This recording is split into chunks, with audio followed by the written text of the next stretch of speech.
体作りを常にしないといけないので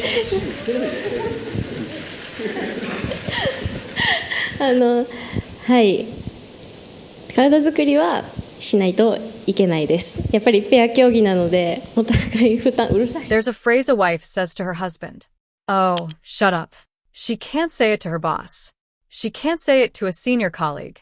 Under normal circumstances, she wouldn't even say it to the partner she spent 7 years chasing an Olympic dream alongside. And she definitely wouldn't say it in front of 200 members of the press at the most high-stakes moment of her athletic career. But Riku Miura said it anyway, with a grin on her face and a finger pressed to her lips. April 28, 2026. The retirement press conference. Miura had just said, with complete seriousness, that she planned to start strength training. Without missing a beat, Ryuichi Kihara called her out in front of the entire world. You haven't even been going to the gym lately. And Miura laughed. Oh, shut up. If you had to put a name on that dynamic, it's not competitive partners. It's not teammates. The word that fans across the globe instinctively reached for, without anyone coordinating, was married couple comedy duo. Nobody organized that reaction. Every single person who watched simply arrived at the same word. That's where I want to start my hypothesis today. Why was Riku Miura able to smile like that, so openly, so radiantly, at a retirement press conference? A retirement press conference is, by its very nature, a place of endings. It's the moment you say goodbye to everything you've built and release the massive pillar your sport has been in your life. Some athletes cry. Some go completely speechless. That's normal. But Miura's face carried no trace of loss. She looked less like someone facing an ending and more like someone who already knew what was beginning on the other side. And here's the most critical detail. The two of them had been discussing this retirement for roughly a year before it happened. Kihara himself said it at the press conference, that they'd continually talked about the possibility that the current season might be their last. The final free program, Gladiator, was a piece Miura had personally requested from the choreographer, already knowing it would be the final season. She told the choreographer exactly that. So that smile? It wasn't the face of someone whose world had suddenly collapsed. It was the face of someone who had spent 12 months preparing for this exact moment, knowing what would be asked, knowing how she'd carry herself, knowing how this chapter would close. She could smile because everything was already within the range of what she'd anticipated. She could say, shut up, because nothing about that room could catch her off guard. But here's where a fascinating contradiction appears. Kihara had gone through that same year. He made the same decision. He sat in the same seat. And yet, he was in tears within 3 seconds of the press conference beginning, pressing a handkerchief to his eyes, with Miura leaning over and telling him not to cry, while the tears just kept coming. He later said the switch flipped when staff members were sending them off backstage, when all the emotions hit at once. He said the feelings had already been building in the waiting room. Same year. Same decision. Same stage. One laughed. One wept. I want to sit with the meaning of that asymmetry today. I'm not here to declare anything definitive about what exists between these two. But the factual reality is this, that shut up and those tears are not fully explained by the phrase competitive partners. Something quieter, something bigger is being pointed to. Today I want to look directly at the question hidden inside those few seconds of that retirement press conference, the question nobody has been able to fully put into words. First, let's establish the foundational facts about their relationship. Riku Miura, born December 17, 2001, 24 years old. Ryuichi Kihara, born August 20th, 1992, 33 years old. 9 years between them. They formed their pair in August 2019, when Miura was 17 and Kihara was 26. Their base of operations, Ontario, Canada, training under Bruno Marcotte and Megan Duhamel. For 7 years, they shared the same ice and the same hours. Every answer to today's conversation lives inside those 7 years. Let's look briefly at what life in Canada actually looked like. When they first moved to Oakville, Miura was still 17 and didn't have a Canadian driver's license. So every morning, Kihara drove her to the rink. When training ended, they came home together. At night, they cooked dinner side by side. Kihara's specialty was curry. Miura made omuris. In 2021, Miura moved into the same building as Kihara, separate units, but the same tower. That isn't a decision fully explained by athletic convenience. Morning pickups, shared dinners, living in the same building. The things that accumulate between two people in that kind of proximity go beyond training logs. The fact that Kihara knew, in real time, whether Miura had been going to the gym lately, that's not competitive partner territory. That's something else. His "you haven't been going to the gym lately" was born from those 7 years. He knew her habits, her daily rhythms, even her tendency to slack off. He knew it completely, and he knew that calling her out in front of the whole world would make her laugh. And that brings me to the core of the hypothesis I want to present. Was the smile Miura showed at that press conference a prepared smile? Not in the sense of performance, but prepared in a far deeper sense. Kihara has spoken about this. The conversations about retirement began gradually after their second World Championship victory, about a year before the Milan Olympics.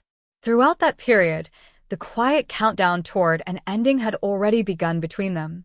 And when Miura told the choreographer she wanted to skate Gladiator for the final season, the words she used were, "We both already knew it would be the last season." Received the weight of those words again.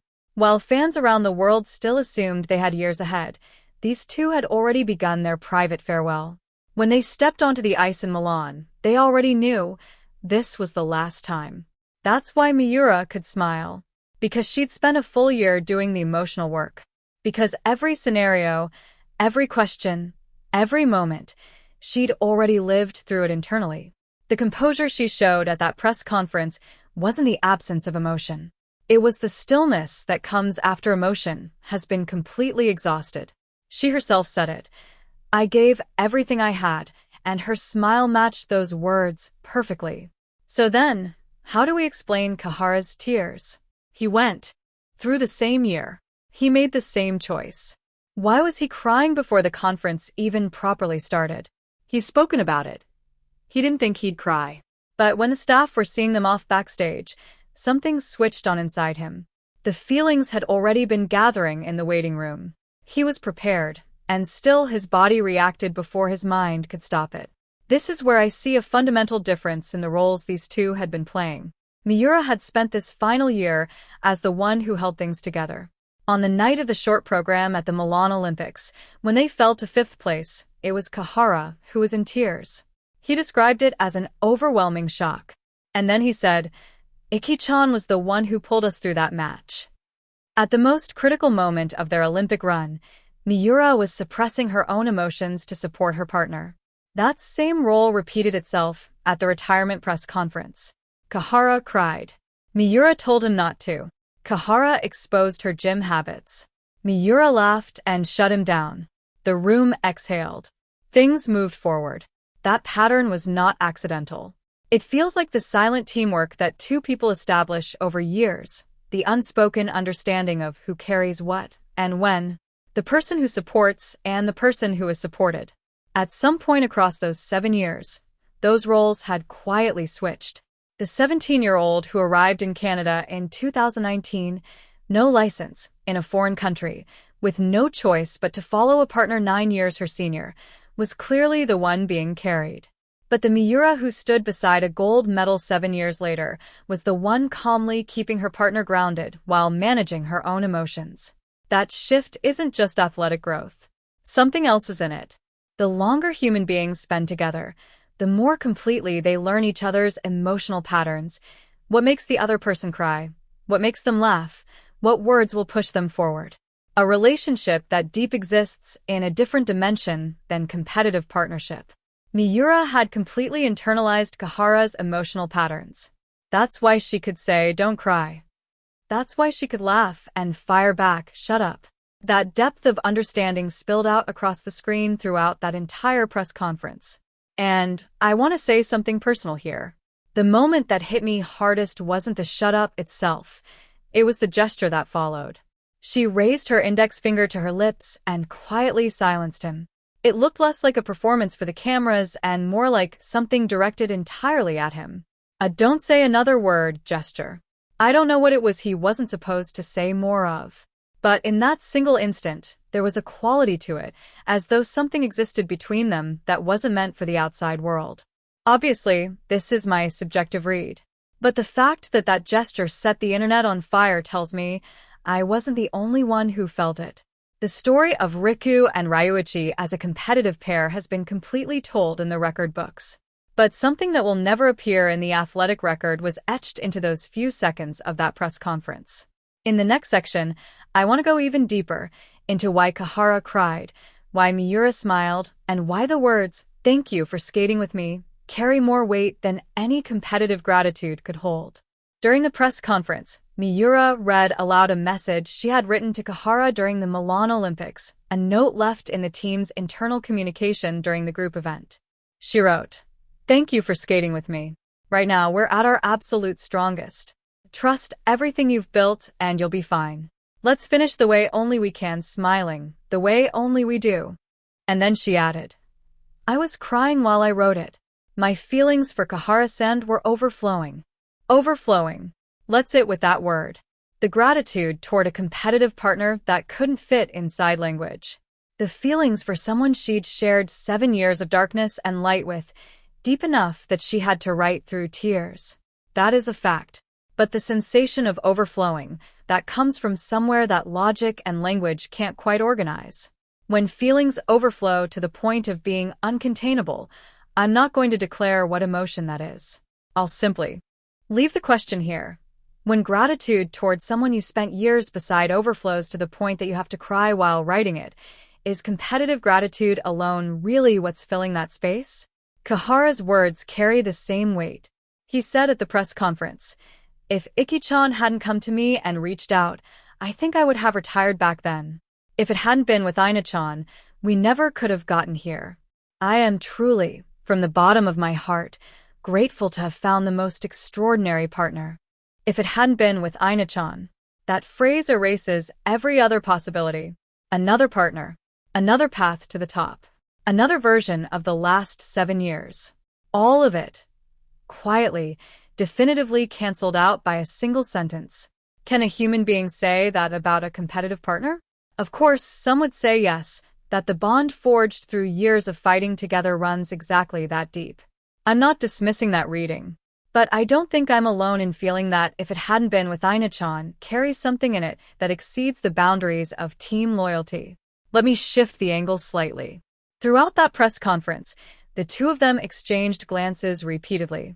When Kihara teared up, Miura turned toward him. When Miura spoke, Kihara watched her. Moments where something seemed to pass between them through eye contact alone, without a single word, appeared again and again across the hour. A Number web article used the phrase "gazing at each other" right in its headline, noting how many